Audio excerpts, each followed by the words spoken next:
اسی نگران وزیر اعظم کے محل سے کچھ کوس دور بیٹھے اسی کے صوبے کے لوگ اس وقت اپنے پیاروں کی گمشدگی کا نوحہ پڑ رہے ہیں، اور اسلام آباد کی سردی میں انہیں راحت کا کوئی لمحہ مہیا کرنا تو دور کی بات، ان کے آنسو تک پہنچنے والا کوئی نہیں ہے۔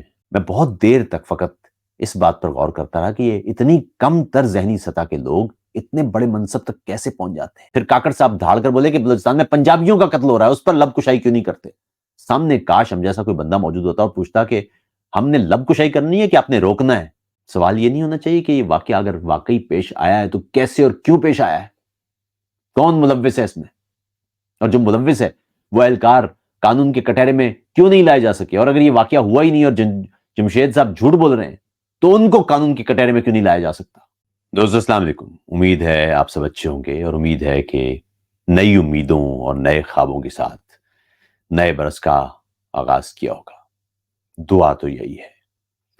گزشتہ روز مجھے نگران وزیر اعظم انوار الحق کاکڑ صاحب کے 2 ویڈیو کلپس دیکھنے کا موقع ملا۔ ایک میں وہ موبائل ہاتھ میں پکڑے بظاہر لوگوں کے سوالات کے جوابات دے رہے تھے۔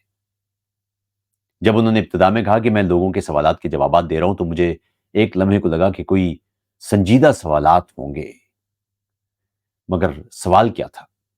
پہلا سوال تھا کہ میری ساس پاگل ہے، مجھے کیا کرنا چاہیے؟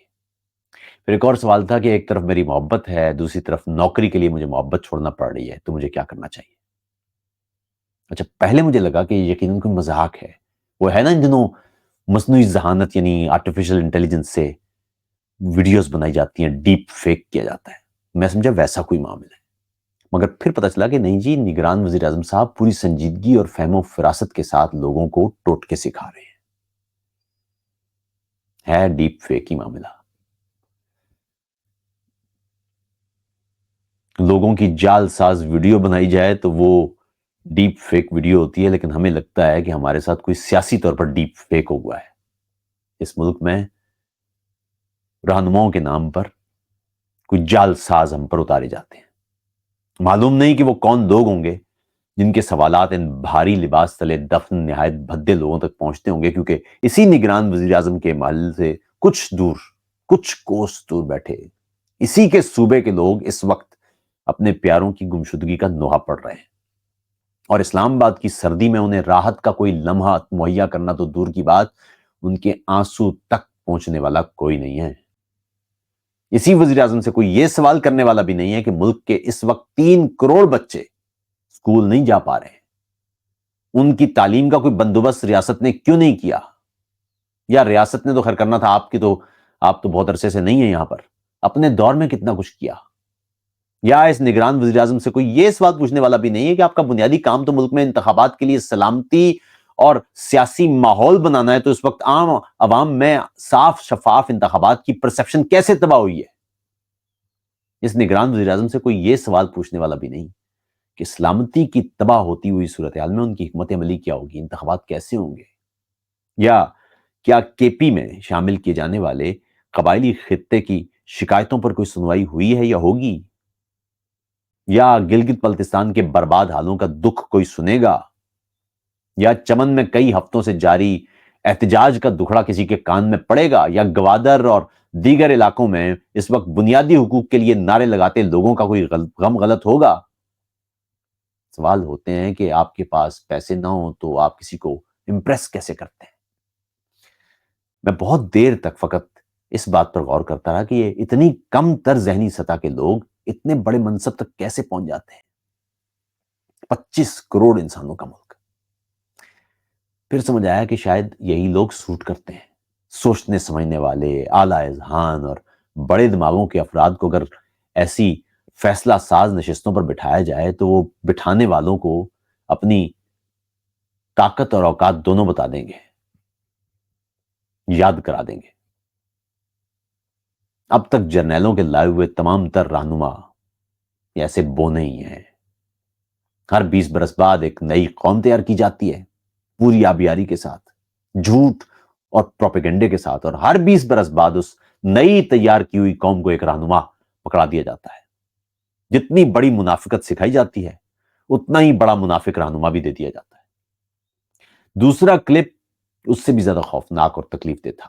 اس میں انوار الحق کاکڑ صاحب غالباً اپنے ہی صوبے یعنی بلوچستان سے اسلام آباد پریس کلب کے سامنے بیٹھے لوگوں کے تناظر میں پوچھے گئے کسی سوال کے جواب میں پوری سنجیدگی سے بلکہ غصے سے اس صحافی کو جھاڑ پلا رہے ہیں، اور ساتھ ہی تمام صحافیوں کو مخاطب کر کے کہتے ہیں کہ وہ بلوچستان جا کر انویسٹیگیٹو جرنلزم کریں نا۔ وہاں کاش کوئی ان سے پوچھتا کہ سلیم شہزاد کو پنجاب میں انویسٹیگیٹو جرنلزم کرنے پر اٹھایا گیا تھا اور لاش ملی تھی۔ پاکستان صحافیوں کے کام کے اعتبار سے دنیا کے خطرناک ترین ممالک میں شامل ہے۔ بلوچستان تو مکمل طور پر ایک چھاونی ہے۔ اسی طرح قبائلی علاقوں سمیت کشمیر اور گلگت بلتستان کے زیادہ تر علاقے ایک فوجی اڈے میں تبدیل ہیں۔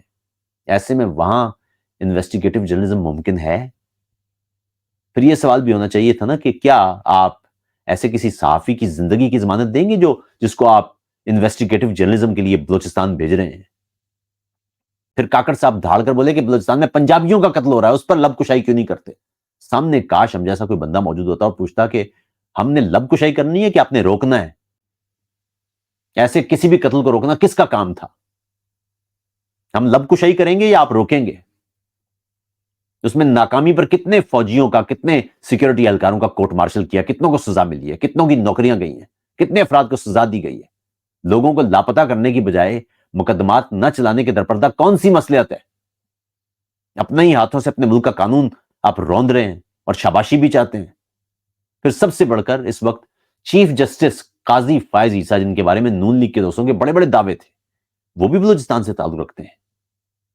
کوئی ان سے بھی پوچھے گا کہ بنیادی دستوری ضمانتوں پر عمل درآمد ان کی نوکری ہے؟